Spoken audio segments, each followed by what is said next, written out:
Samantala, balikan po natin si John Consulta mula sa Masbate para sa update kaugnay pa rin ng retrieval operations na isinasagawa po doon. John? Okay, Jiggy, mainit-init pang update ito mula kay DND Secretary Walter Gazmin sa pagsisikap ng Task Force Kalihim ay sa kanyang anunsyo, meron na silang na-recover na isang katawan mula sa Piper Zeneca plane na bumagsak dito sa Masbate.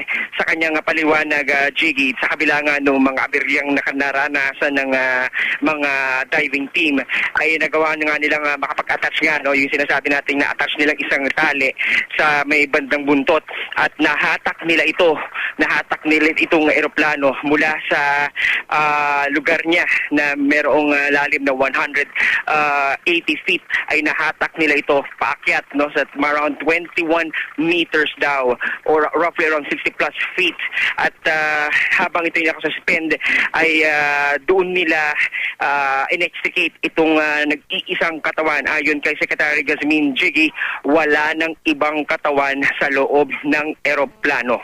So ngayon, ang ilan sa mga tanong ay sino itong na-recover na katawan? Ito nga ba ay yung sa Nepalese co-pilot natin or kay Captain Bahinting?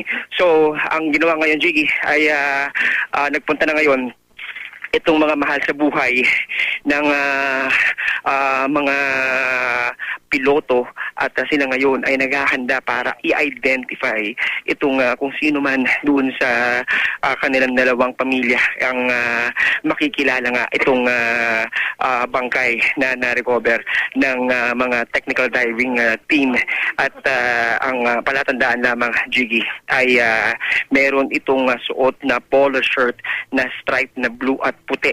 Yun lamang ng ating tanongin kung sino sa mga pamilya ang makakapagsabi na merong naalala sila. Yun ang suot na huli ng kanilang mga mahal sa buhay ay hindi ito nasagot ni Secretary Gazmin. At sa halip sinabi niya ipapaubaya nila sa pamilya para kilalanin kung kanino nga itong labi na kanilang na-recover.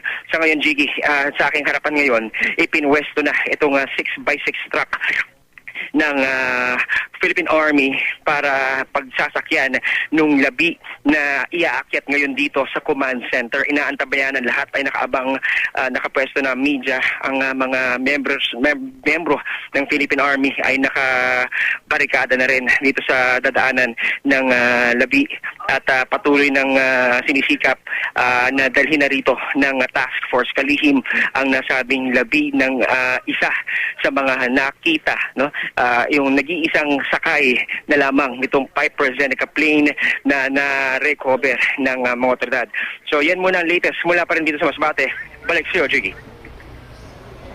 Pero dyan sa panig ng mga kamag-anak, meron bang maaring description o konting detalye kaugnay ng pananamit o di kaya mga alas na maaaring suot nitong na-recover na labi ng isa sa mga piloto na nabanggit si Secretary Gazmin or maging yung mga kamag-anak para mapagkakilanlan? Jiggy, sa ngayon ay medyo tikom ang bibig nitong mga kaanak at we would understand dahil nga doon sa sensitibong sitwasyon ngayon na magkahalong anticipation, ano, dahil hindi nga natin alam kung sino nga doon sa dalawang piloto itong na-recover.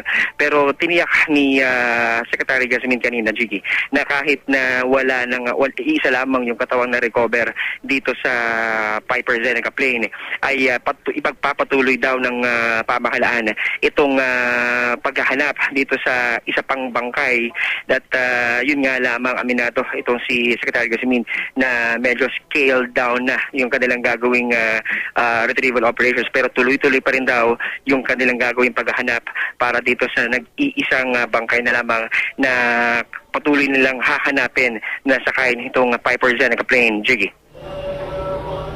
At ibig sabihin ba nito dahil na-recover na yung nag-iisang labi dito sa eroplano, hindi na nila iaakyat yung buong eroplano gaya ng una nilang pinaplano kahapon? Tuloy pa rin daw yun, Jiggy. In fact, ay hahatakin nila yung eroplano papalapit dito sa shoreline at sabi nga nila, sabi ni Major General De Rosario kanina, ay magsisimula itong magiging investigasyon ng CAAP at iba't ibang mga investigative body dito sa wreckage ng eroplano. Hindi pa lang lamang masabi kung gagawin din yun ngayong gabi dahil nga medyo alanganin nga yung sitwasyon pa rin ng eroplano dahil nga doon sa mga naranasang aberya. Pero aalamin natin mamaya, malalaman natin kung magkakaroon pa rin ng effort para tuldukan na itong patuloy na pagsisikap na madala dito sa Pangpang itong ang Piper Zeneca plane na sinakyan ni DIRG Secretary Jesse Robredo. Jiggy. Maraming salamat, John Consulta.